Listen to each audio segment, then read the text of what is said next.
नमस्कार, आप देख रहे हैं खबरों की खबर। मैं हूं आपके साथ सुमित अवस्थी। भारत ने दुनिया भर में अपना इतना सिक्का जमा लिया है कि भारत के जो सामरिक तौर पर विरोधी माने जाते हैं, जिनको आम भाषा में दुश्मन भी कहा जाता है, वो भी अब भारत के मुरीद हो रहे हैं।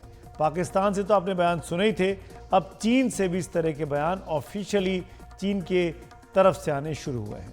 जहां दुनिया में भारत का रुतबा काफ़ी बढ़ गया है, इस बात को चीन सरकार के सबसे चर्चित अखबार द ग्लोबल टाइम्स ने माना है। ग्लोबल टाइम्स में छपी खबरें और लेख चीन की सरकार की सोच के तौर पर जाने जाते हैं।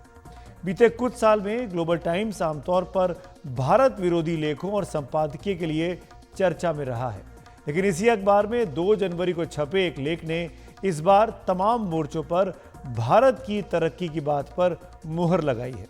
चीन की फुडान यूनिवर्सिटी के centre for south Asian studies के डायरेक्टर झांग जियाडोंग के इस लेख में कहा गया है कि भारत ने आर्थिक विकास की दिशा में बड़ी कामयाबी हासिल की है और उसकी अर्थव्यवस्था अब उस राह पर है जहां वो दुनिया की सबसे तेजी से बढ़ती बड़ी अर्थव्यवस्था बनने जा रहा है।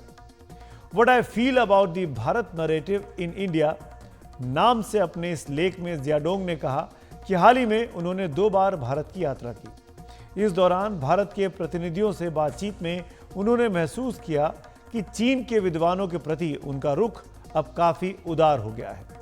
जियाडोंग अपने इस लेख में लिखते हैं कि अपने दौरे में मैंने पाया कि भारत की घरेलू और अंतर्राष्ट्रीय स्थितियां 4 साल पहले की तुलना में काफ़ी बदल गई हैं। भारत ने आर्थिक विकास और सामाजिक शासन यानी सोशल गवर्नेंस के क्षेत्र में ज़बरदस्त कामयाबी हासिल की है। उसकी अर्थव्यवस्था ने रफ्तार हासिल कर ली है और वह सबसे तेजी से बढ़ती बड़ी अर्थव्यवस्था बनने की राह पर है। तेज आर्थिक और सामाजिक विकास के साथ भारत सामरिक तौर पर ज़्यादा आत्मविश्वास से भरा है और एक भारत नैरेटिव तैयार करने यानी भारत की कहानी तैयार करने की ओर ज़्यादा सक्रिय हो गया है। ग्लोबल टाइम्स के इस लेख में अंतर्राष्ट्रीय संबंधों के क्षेत्र में भारत के बड़ी होती हैसियत का जिक्र भी किया गया है। लेख में कहा गया है कि कूटनीति के क्षेत्र में भारत एक बड़ी शक्ति बनने की रणनीति पर तेजी से बढ़ा है। प्रधानमंत्री नरेंद्र मोदी ने जब से सत्ता हासिल की है, उन्होंने एक साथ कई देशों के साथ गठबंधन की रणनीति की वकालत की है। उन्होंने अमेरिका, जापान, रूस और अन्य देशों और क्षेत्रीय संगठनों के साथ भारत के रिश्ते बेहतर किए हैं। विदेश नीति के क्षेत्र में भारत की रणनीतिक सोच में काफ़ी बदलाव आया है और भारत एक बड़ी शक्ति बनने की रणनीति की ओर साफ तौर पर बढ़ चुका है। रूस यूक्रेन युद्ध में भारत ने खुद को पश्चिम से दूर रखा और विकासशील देशों के साथ खुद को ज़्यादा करीबी से जोड़ा है। इसी के साथ पश्चिमी ताकतों के प्रति भारत की शंकाएं काफ़ी कम हो गई हैं और पश्चिमी देशों के साथ उसकी सक्रियता बढ़ी है। उसमें लिखा है कि राजनीतिक और सांस्कृतिक क्षेत्र में भारत अब पश्चिम के सामने लोकतांत्रिक राजनीति की भारतीय विशिष्टता पर जोर देने से आगे बढ़ गया है। अब भारत में लोकतांत्रिक राजनीति के उद्गम पर ज़्यादा जोर है। अब लोकतंत्र के भारतीय संस्करण पर ज़्यादा जोर है। अपने इतिहास में एक उपनिवेश के तौर पर उपजी छवि से बाहर निकलकर भारत अब राजनीतिक और सांस्कृतिक तौर पर विश्व गुरु बनना चाहता है। भारत अब अपनी सांस्कृतिक परंपराओं को अपने हितों को हासिल करने या विदेशी सैलानियों को आकर्षित करने तक ही सीमित नहीं करना चाहता, बल्कि इसे एक बड़ी शक्ति के तौर पर भारत एक नए कद का स्तंभ मानता है। आंतरिक और विदेश नीति के मामले में ऐसे बदलाव भारत की लंबे समय से रही नीति से मेल खाते हैं। भारत ने हमेशा से ही खुद को एक विश्व शक्ति माना है, लेकिन अभी 10 साल से कम ही हुए हैं जब भारत अलग अलग देशों के साथ संतुलन बनाने की रणनीति से हटकर अलग अलग देशों के साथ गठबंधन की रणनीति पर आगे बढ़ा है। ये रणनीति अब एक बहुध्रुवीय दुनिया में खुद एक ध्रुव बनने की रणनीति के तौर पर बदल रही है। अंतर्राष्ट्रीय संबंधों के इतिहास में इतने तेज बदलाव कम ही देखे गए हैं। भारत वास्तव में एक बड़ी शक्ति है। आंतरिक और विदेश नीति के मोर्चे पर रणनीति में बदलाव खुद भारत के लिए और अंतर्राष्ट्रीय समुदाय के लिए बड़ी चुनौती है। ऐसा लगता है कि एक नया ताकतवर और ज़्यादा दृढ़ भारत एक नया भू राजनीतिक तथ्य है जिस पर कई देशों को विचार अब करना होगा। भारत की बढ़ती हैसियत के बारे में ये विचार चीन के उस अखबार में छपे हैं जो चीन सरकार का मुखपत्र माना जाता है। इस अखबार का स्वामित्व पीपुल्स डेली के पास है जो चीन की कम्युनिस्ट पार्टी की सेंट्रल कमेटी का आधिकारिक अखबार है। कम्युनिस्ट पार्टी ही चीन की सत्तारूढ़ पार्टी है। ग्लोबल टाइम्स में छपी खबरें और लेखों को चीन सरकार के विचार के तौर पर माना जाता है। चीन के साथ बीते कुछ सालों में भारत के संबंध लगातार तनाव भरे रहे हैं। ग्लोबल टाइम्स अखबार ने अक्सर भारत विरोधी खबरें छापी हैं। इस सब के बीच ऐसे एक लेख का ग्लोबल टाइम्स में छपने की अब खूब चर्चा हो रही है। इसी मुद्दे पर बात करने के लिए हमारे साथ इस वक्त खास मेहमान जुड़ रहे हैं और वो हैं अंतर्राष्ट्रीय सामरिक मामलों के विशेषज्ञ ब्रह्म छिलानी जी। ब्रह्मा सर, स्वागत है आपका एनडीटीवी इंडिया पर। और मेरा पहला सवाल आपसे यही है, ग्लोबल टाइम्स के इस लेख को देखकर कितना खुश हमको होना चाहिए? पहली बात तो यह है कि भारत का जो इंटरनेशनल प्रोफाइल है वो तो बढ़ रहा है, उसके बारे में कोई डिस्प्यूट नहीं है। पूरी दुनिया में भारत का जो स्टैंडिंग है वो काफ़ी तक बढ़ गया है। तो इसका अफर्मेशन हमें चीन से नहीं चाहिए। ये तो ऑब्वियस है कि इंडिया का जो प्रोफाइल है और स्टैंडिंग है वो बढ़ रहा है। ग्लोबल टाइम्स एक अखबार है चाइनीज कम्युनिस्ट पार्टी का, जो एक तरह से पार्टी का प्रोपेगेंडा प्लेटफॉर्म है। People's Daily Chinese Communist Party का माउथपीस है और ग्लोबल टाइम्स पार्टी का प्रोपेगेंडा प्लेटफॉर्म है। जैसे आपने कहा पहले कि सुमित की अधिकतर जो लेख जो पब्लिश होते हैं ग्लोबल टाइम्स में भारत के बारे में वो काफ़ी क्रिटिकल होते हैं, भारत के बारे में काफ़ी हॉस्टाइल होते हैं। तो कभी कभी एक पॉजिटिव आर्टिकल छप जाता है ग्लोबल टाइम्स में भारत के बारे में, तो ये इसके पीछे भी कोई मैसेज होगा। जैसे इस राइटर ने भारत आके ये लेख लिखा है, तो इसका जो असली मैसेज ये है कि भारत ने चीन के खिलाफ कोई इकोनॉमिक सैंक्शंस नहीं लगाए हैं। चीन के बॉर्डर एग्रेशन के बावजूद चीन का जो ट्रेड सरप्लस है भारत के साथ वो इतना बढ़ गया है कि भारत का टोटल डिफेंस बजट पीछे रह गया है। चीन का जो ट्रेड सरप्लस है भारत के साथ वो हमारे डिफेंस बजट से काफी ऊपर चला गया है। तो चीन को खुशी है कि भारत ने चीन के खिलाफ कोई इकोनॉमिक कॉस्ट इम्पोज नहीं किए हैं। चीन का बॉर्डर एग्रेशन अभी भी चल रहा है। जिन एरियाज में चीन ने घुस के एरियाज को कैप्चर किया था लद्दाख में, उस एरिया से चीन अभी भी नहीं हटा है। और जो मिलिट्री स्टैंड ऑफ है भारत के साथ वो अभी भी चल रहा है। 43 मंथ्स हो चुके हैं इस स्टैंड ऑफ को, 3.5 साल के ऊपर, और ये स्टैंड ऑफ अभी भी चल रहा है। उसके बावजूद भारत ने ना तो कोई डिप्लोमेटिक कॉस्ट इम्पोज किए हैं चीन पर, ना कोई इकोनॉमिक कॉस्ट। तो इस चीन तो ऑब्वियसली खुश है कि भारत की जो स्ट्रैटेजी है वो सिर्फ मिलिट्री एंगल पर फोकस्ड है। जी ब्रह्मा सर, आपने कहा कि इस लेख के पीछे कुछ और वजह भी हो सकती है। मैं उसी वजह को टटोलने के लिए आपसे ये सवाल पूछ रहा हूँ कि क्या जिस वक्त जो नया दुनिया का एक ग्लोबल वर्ल्ड ऑर्डर बन रहा है जिसमें चीन और रूस एक तरफ हैं, बाकी मुल्क एक तरफ हो गए हैं, क्या चीन के पास दुनिया में दोस्तों की कमी हो गई है? वो भारत को दोस्त के तौर पर आने वाले वक्त में देखना चाहता है? क्या इस चश्मे से हम देख सकते हैं? चीन ये देख रहा है कि भारत की जो विदेश नीति है वो बहुत ही इंडिपेंडेंट है। यूक्रेन का युद्ध या जो अब इसराइल का युद्ध गाजा में, जो भी बड़े बड़े इंटरनेशनल प्रॉब्लम्स खड़े हुए हैं, उन सब सिचुएशंस में भारत ने एक इंडिपेंडेंट विदेश नीति परस्यू की है। तो इससे चीन खुश है।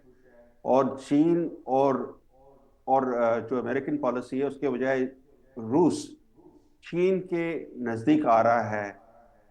अगर चीन अपना जो बॉर्डर प्रॉब्लम है भारत के साथ उसको जी सॉल्व कर लेता है, तो एक तरह से रूस, चीन और भारत एक तरफ आ सकते हैं।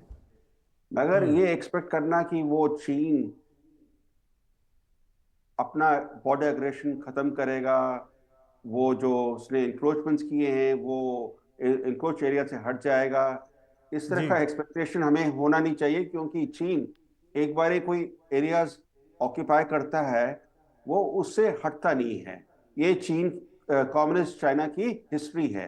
जो भी इसने एरियाज कैप्चर किए 1949 से, वहां से वो हटा नहीं है। और जी चीन तो भारत का नेबर बना कैसे?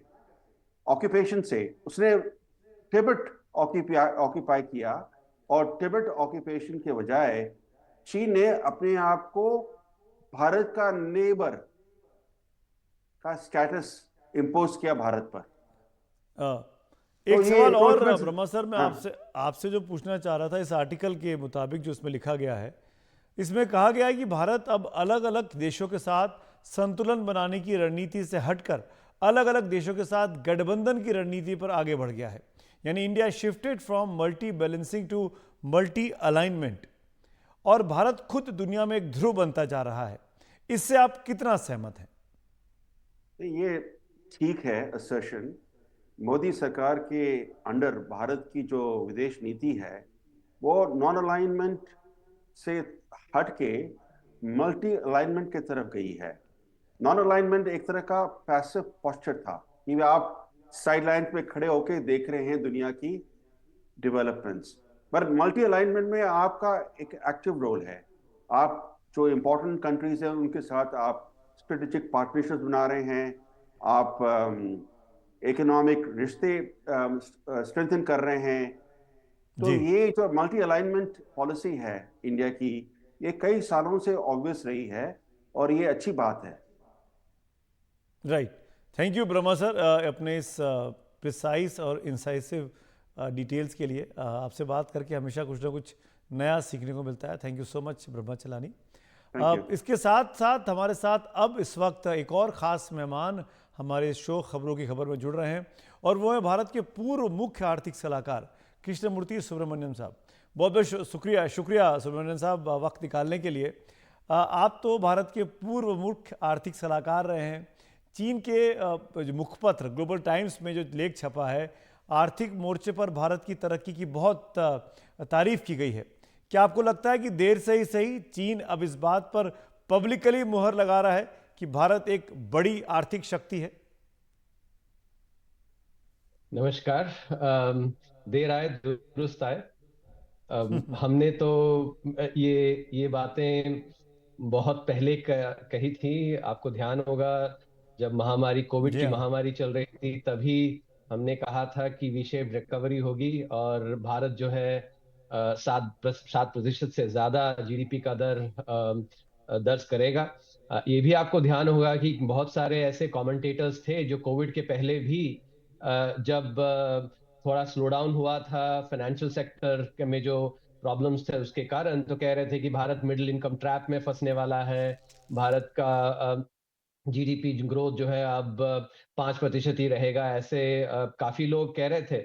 और जैसे कहते हैं हाथ कंगन को आरसी क्या, जो भारत ने अब जिस तरह की जीडीपी की ग्रोथ की दर दिखाई है, तो ये सारे कमेंटेटर्स अब बोलने लगे हैं, और उसमें एक चीन भी जुड़ गया है। इसमें कोई आश्चर्य की बात तो नहीं है। चीन, हम सब जानते हैं, दुनिया की अमेरिका के बाद दूसरी सबसे बड़ी आर्थिक महाशक्ति है, और भारत तीसरी आर्थिक महाशक्ति बनने की ओर बहुत तेजी से आगे बढ़ रहा है। और बीते 10 साल में जो काम हुए उसने इसमें और चार चांद लगा दिए हैं। क्या आपको लगता है कि चीन अब भारत की इस आर्थिक ताकत को महसूस करने लगा है और इसीलिए भारत के करीब आने की कोशिश कर रहा है? देखिए, मैं यहाँ पे वॉशिंगटन डीसी में बैठे अंतर्राष्ट्रीय मुद्रा कोष के बोर्ड में बैठता हूँ। तो हर रोज इस तरह की जो भारत के बारे में जो अभी अभिप्राय है वो किस तरह बदल रहा है, इसको देखने का मुझे एक सौभाग्य मिलता है। और इसमें मैं साफ देख रहा हूँ कि भारत की जो आर्थिक शक्ति है और जो भारत ने अच्छा काम किया है कोविड के समय। हम एक ऐसे ही सिर्फ एकमात्र देश थे जिन्होंने सप्लाई और डिमांड दोनों पे काम किया था। हालांकि हम कोविड में जब जब एंटर कर रहे थे तब हमारे सॉवरेन रेटिंग जो है उसमें काफी उसमें आशंकाएं थी कि रेटिंग डाउनग्रेड भी हो सकता है, लेकिन हमने सप्लाई और डिमांड साइड मेजर्स को मिलजुला के जिस तरह हमने नीति बनाई उसके कारण भारत की जो अर्थव्यवस्था है वो बहुत ही सुदृढ़ होकर आई है। और ये चीन ही नहीं बाकी सारे देश जो हैं ये अब मानते हैं कि भारत ने सही रणनीति अपनाई महामारी के समय। और जो लॉकडाउन किया, जी। आपको ये भी ध्यान होगा कि मई जून के समय में John Hopkins university, Princeton university, ऐसे काफी सारे यूनिवर्सिटीज ने आंकलन किया था कि भारत में जो लाखों लोग मरेंगे, करोड़ों लोग मरेंगे, और वैसा कुछ भी नहीं हुआ। और हमने अपना ही वैक्सीन बनाया। उसके अलावा आर्थिक नीतियों पे जैसे मैं बतला रहा था उसमें भी काफी अच्छा हमने अपने लिए, भारत के लिए नई सोच कायम करके नीति बनाई। तो इस सब के चलते अब अर्थव्यवस्था जो है बहुत ही सुदृढ़ होके आई है। और इस ये तो सब सब सब देख ही रहे हैं और सबको मानना ही पड़ जी। रहा है। मिस्टर सुब्रमण्यम, आप क्योंकि इकोनॉमिक के एक्सपर्ट हैं, अर्थ जगत के जानकार हैं, अगर मैं भारत और चीन के आपसी कारोबार की बात करूं तो चीन का हमेशा अपर हैंड रहा है। चीन को ज़्यादा फायदा हुआ है इस कारोबार में। क्या आपको लगता है कि भारत की आर्थिक ताकत अब ऐसी होने जा रही है कि हम बराबरी के स्तर पर आ जाएंगे? देखिए, मैं अगले यदि आप 10-20 सालों का यदि आप एक आंकलन करें तो मेरे अनुसार चीन उनकी आर्थिक जो व्यवस्था है उसमें काफी कठिनाइयां आएंगी, क्योंकि वहां पे जो उनकी आबादी है, आबादी काफी अभी वर्किंग पॉपुलेशन जो कम कर कहते हैं, जो मतलब जी। काम कर सकती है, उसमें काफी उसमें उसमें वो घटेगा करीब करीब एक तिहाई। यानी कि लोग जो है काम करने के लिए नहीं मिलेंगे। कंजम्पशन पे इसका असर पड़ेगा, क्योंकि लोगों के पास जब जब काम नहीं कर काम करने वाले घटेंगे तो फिर उससे जो खर्च करने वाले हैं वो भी घटेंगे। इसके अलावा उनके real estate sector, banking sector वगैरह में काफी सारे प्रॉब्लम्स हैं, जिन प्रॉब्लम्स को भारत ने जूझा 2016-17 से, और उसको उस पे अच्छा काम भी किया। वो प्रॉब्लम्स उनसे अभी जूझना पड़ेगा चीन को। तो मुझे लगता है कि आगे जो 2 दशक हैं इसमें भारत तो बहुत ही अच्छा आर्थिक विकास करेगा, लेकिन चीन को काफी कठिनाइयां देखनी पड़ेंगी। तो आज की जो स्थिति है ये मेरे अनुसार ऐसी नहीं रहेगी, और भारत का हाथ जो है बहुत ही मजबूत होता जाएगा। सवाल और पूछना चाहता हूं मैं आपसे कि आप तो खुद आर्थिक सलाहकार रहे हैं भारत सरकार के। आप भारत की इस सक्सेसफुल इकोनॉमिक स्टोरी को यहां से कहां जाते हुए देख रहे हैं और कितने स्पीड से जाते हुए देख रहे हैं? मैं आपको बतला दूं, मैं अभी एक किताब लिख रहा हूं जो कि 2-3 महीने में आएगा, इंडिया एट 100। और इस किताब में इन सारे विषयों पर मैं रोशनी डालूंगा। और बस मतलब एक संक्षेप में यदि बताऊं तो 2047 तक जब भारत 100 वर्ष का बनेगा, तब यदि हम अच्छी आर्थिक नीतियां, जिस तरह की नीतियां हमने पिछले 10 वर्षों में जिनका अमल किया है, वैसे ही यदि हम चलते रहे तो 7% का जो विकास दर है वो सालाना हम दर्ज कर सकते हैं। और ऐसा हमने किया तो जब 100 साल का होगा भारत, तब सबसे सबसे बड़ी अर्थव्यवस्था भी बन सकती है। दूसरी स्थान पे तो आ ही सकती है, बट सबसे बड़ी अर्थव्यवस्था भी बनने का एक्चुअली थोड़ा उसमें यदि हमारा जी। लक रहा तो वो भी हो सकता है। तो आगे जो है अमृतकाल, जो हमारे आदरणीय प्रधानमंत्री ने जो नाम दिया है अमृतकाल, ये मैं अर्थशास्त्री के रूप में साफ साफ देखता हूं कि ये जो अगला 20-25 साल का जो एक दौर है, ये हम भारत के लिए बहुत ही अहम है।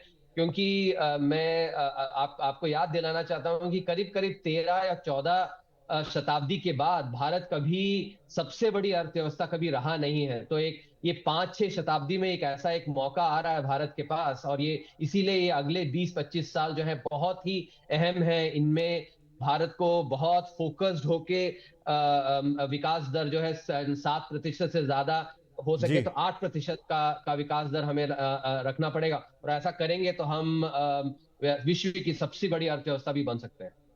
एक last question on a quicker lighter note. In fact 62 में हिंदी चीनी भाई भाई का नारा लगा था, और भाई भाई कहते कहते चीन ने हमारे साथ क्या किया था हम सब जानते हैं, इतिहास गवाह है। ऐसा कोई ट्रैप तो नहीं है ग्लोबल टाइम्स का ये आर्टिकल? देखिए, जैसे मैं पहले आपके पहले प्रश्न पे मैं जब जवाब देते हुए कह रहा था कि अभी बहुत सारे ऐसे कमेंटेटर्स हैं जिन्होंने भारत की जो अर्थव्यवस्था की सराहना की है, उसमें चीन भी तो मैं इससे ज्यादा अहमियत उसको दूंगा नहीं। और जी। जब जब देशों की बात आती है तो हमें तो ये भाईचारा वगैरह ये एक ब, ब, एक बच एक बचकाना सा एक कॉन्सेप्ट लगता है मुझे। चलिए, बहुत बहुत धन्यवाद मिस्टर सुब्रमण्यन, आपसे बात करके अच्छा लगा। Thank you so much, wish you all the best. और अब नमस्कार। आगे बढ़ते हैं आज की अगली खबर की ओर।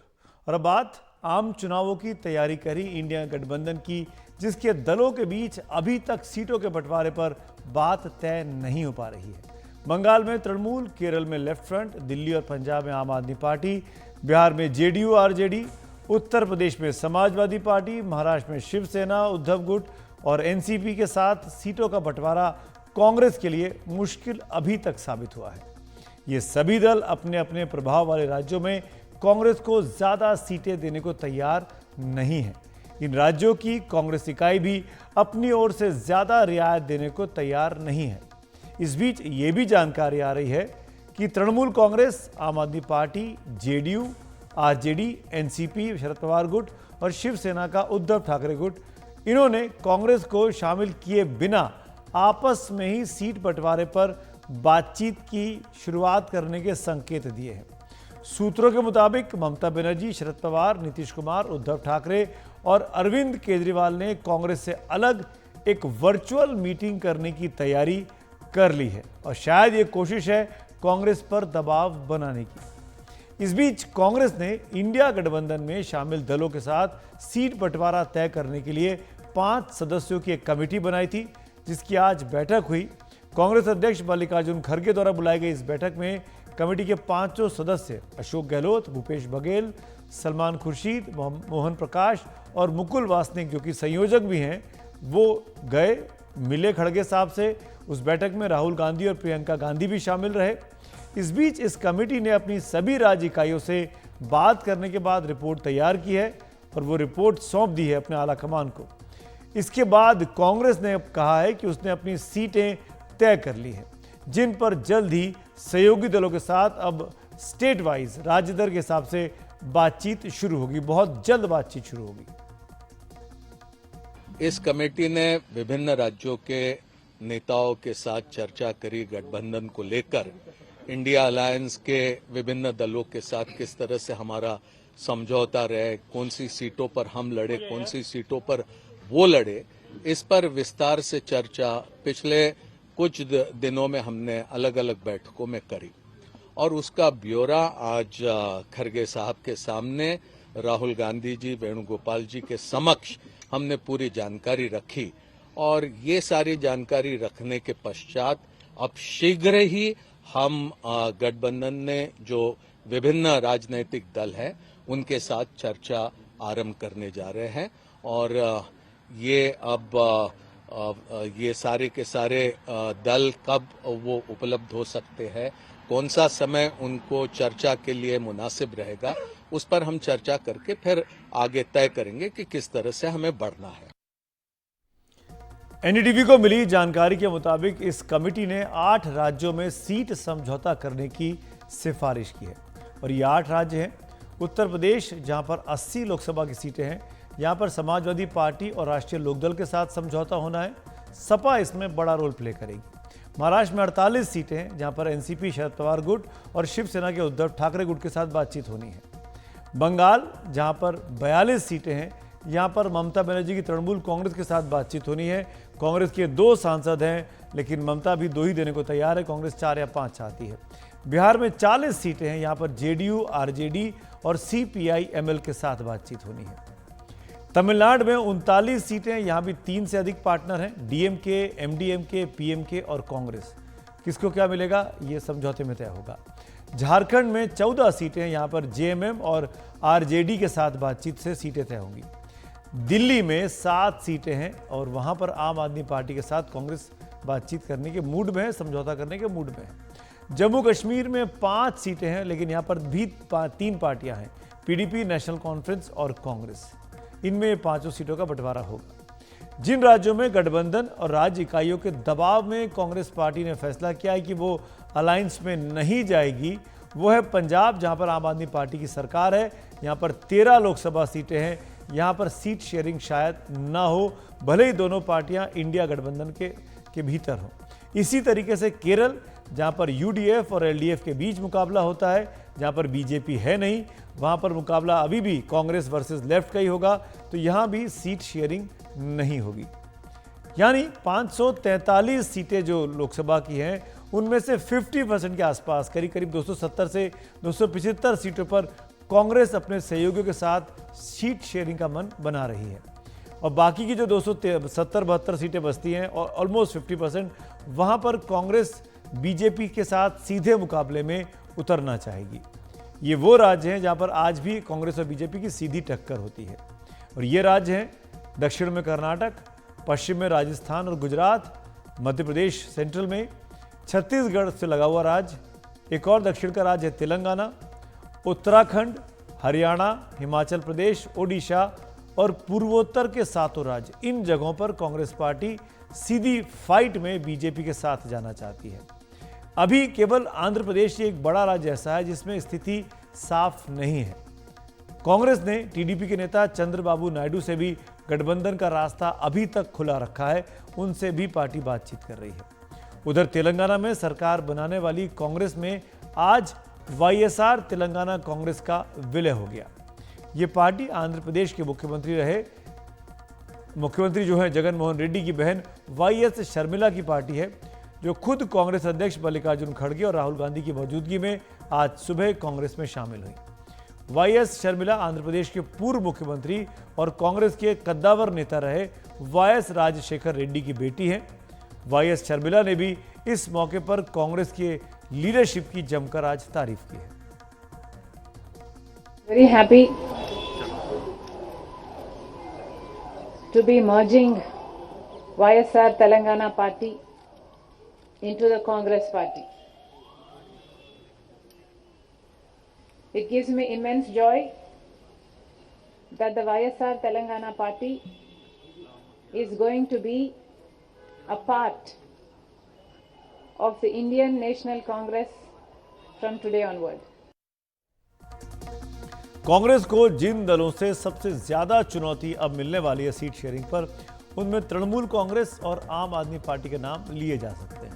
बंगाल में ममता बनर्जी के तेवर पहले से ही सख्त हैं। इस पर कांग्रेस ने भी कह दिया है, उसके बड़े नेता अधीर रंजन चौधरी ने, कि हम कोई भिखारी नहीं है। उनसे कौन भीख मांगने गया पता नहीं, हम लोग तो भीख मांगने नहीं गए। ये ममता बनर्जी खुद कह रहे हैं कि हम गठबंधन करके चुनाव लड़ेंगे। ये दोनों सीट हमारे पास है, उनकी दया की कोई जरूरत नहीं है हमें। आप अपने दम पर लड़ सकते, चल सकते, कुछ भी कर सकते। ये और नहीं चाहते कि गठबंधन हो। इसमें वार्ता सीधा है कि वो नहीं चाहते गठबंधन हो।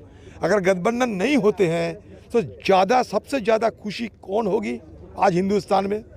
अगर गठबंधन ना हो, सबसे ज़्यादा खुशी होगी हमारे मोदी साहब में। तो ममता जी आज जो कर रहे हैं वो मोदी जी की सेवा में लगे हुए हैं। उधर दिल्ली और पंजाब में भी सरकार चला रही आम आदमी पार्टी से भी गठबंधन का पेच कांग्रेस का फंसा हुआ है। पंजाब में कांग्रेस के नेता आम आदमी पार्टी के साथ गठबंधन के पक्ष में कतई नहीं है। रोज बयानबाजी हो रही है, रोज रैलियां निकाली जा रही है। ऐसा ही रुख कुछ अरसा पहले तक आपके नेता भी दिखाते रहे हैं। अरविंद केजरीवाल ने तो पंजाब में जनता से अपील कर दी थी कि वो उन्हें सभी 13 सीटों पर चुनाव जितवाए। केजरीवाल के इस रुख को कांग्रेस पर दबाव बनाने की रणनीति माना गया था, लेकिन अब लगता है कि आप नेताओं के रुख में कुछ नरमी आई है। इसी रविवार को दिल्ली के मुख्यमंत्री अरविंद केजरीवाल ने आम आदमी पार्टी की राष्ट्रीय कार्यकारिणी के सदस्यों को वीडियो लिंक से संबोधित करते हुए केजरीवाल ने कहा कि सीट बंटवारे में आपको जो सीट मिली है उन पर उसे जरूर लड़ना चाहिए। आपकी अब दलील है कि देश और संविधान बचाने के लिए वो दिल्ली और पंजाब में कांग्रेस के साथ सीट बंटवारे के मुद्दे पर खुले मन से विचार करेगी। केजरीवाल के बयान के बाद सोमवार को पंजाब के मुख्यमंत्री भगवंत मान भी कांग्रेस के साथ आपके सीट बंटवारे को लेकर अपना रुख नरम करते दिखे थे। में इंडिया की जो मीटिंग होती है उसमें अगली मीटिंग में जल्दी होगी, उसमें जो वहाँ पे डिस्कशन होगा उसके बाद ही बता पाएंगे। देखो, हम तो देश के लिए लड़ रहे हैं। अब देश, संविधान बचेगा तो देश बचेगा, संविधान बचेगा तो पार्टियां बचेंगी। इंडिया गठबंधन में सीट बंटवारे के संकट पर और बातचीत के लिए, जानकारी के लिए हमारे साथ बिजनेस स्टैंडर्ड के पॉलिटिकल एडिटर अदिति फडनीस मेहता जी जुड़ रही हैं। अदिति जी, बहुत बहुत शुक्रिया वक्त निकालने के लिए। इंडिया गठबंधन में सीटों को लेकर बात फंसी हुई है, क्या आपको लगता है कि टकराव लंबा चलेगा या कोई हल निकलेगा? सबसे बड़ी बात यह है, ये जो पूरे नेगोशिएशंस होंगी ये स्टेट लेवल पर होंगी और हर स्टेट में, हर राज्य में अलग पार्टियां अलग अलग स्ट्रेटजीज बनाएंगी। तो मेरे ख्याल से निश्चित रूप से टकराव तो होगा, अपवाद भी होंगे और आपस में झगड़ा भी होगा, लेकिन अंततः अगर इंडिया गठबंधन का कहना सही है और वो भाजपा के एक कैंडिडेट के खिलाफ एक ऑपोजिशन का कैंडिडेट, एक विपक्ष का प्रतिद्वंदी लगाना चाहते हैं, तो फिर हिसाब किताब करना ही पड़ेगा। अदिति जी, आपने नोटिस किया होगा राष्ट्रीय स्तर पर तो सीट शेयरिंग पर बड़े नेता एक दूसरे के खिलाफ नहीं बोल रहे हैं, लेकिन राज्यों के, स्टेट यूनिट्स के जो नेता हैं वो रोज बयानबाजी कर रहे हैं।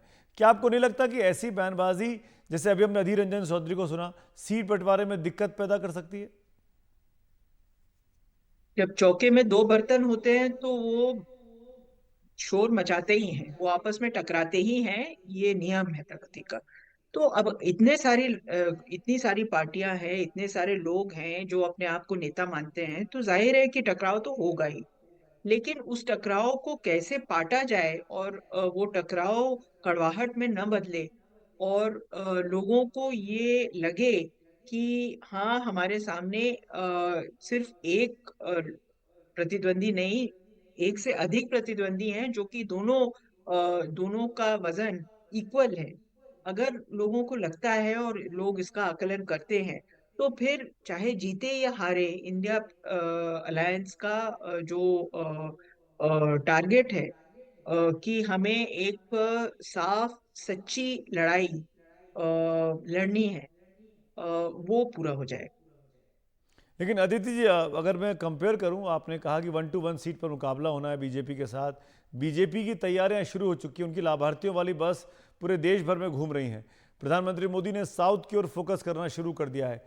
लेकिन इंडिया अलायंस की अगर बात की जाए तो सीटों के समझौते में 7-8 महीने का वक्त हो गया, अभी तक कोई बात नहीं हो पाई। ऐसे में वो कैसे, आपको लगता है कि एनडीए को टक्कर दे पाएंगे?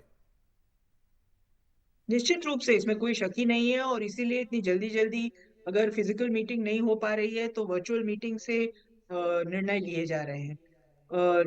और इस पे बात, मतलब क्या बातचीत पर्दे के पीछे हो रही है ये सबको मालूम है। कई चीजों में कोई नेगोशिएशन ही नहीं है। उदाहरण के तौर पर अगर पंजाब में आप और कांग्रेस का किसी तरह का अलायंस नहीं होता है या किसी तरह की अंडरस्टैंडिंग नहीं होती है, तो अकाली दल और भाजपा जो शायद गठबंधन में अंततः चले जाएं, हालांकि वो गठबंधन टूटा हुआ है इस समय, वो उसका फायदा उठा लेंगे।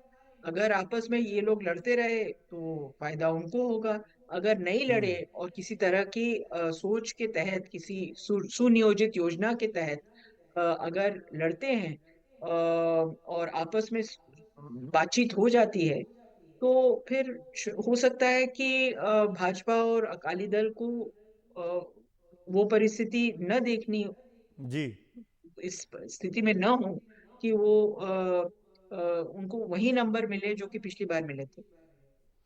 तो मझदार में है नैया इंडिया गठबंधन की, और ऐसे में बहुत डगर बहुत मुश्किल है डगर पनघट की, ये यही कहा जा सकता है। लेकिन जल्दी कुछ होगा इसकी उम्मीद मुकुल वासनिक ने जताई है। क्या होगा उस पर निगाहें हैं, क्योंकि असली रस्साकशी तो अभी होगी जब सीटों को लेकर आपस में एक दूसरे को सीटें छोड़ने के लिए त्याग करने को कहा जाएगा।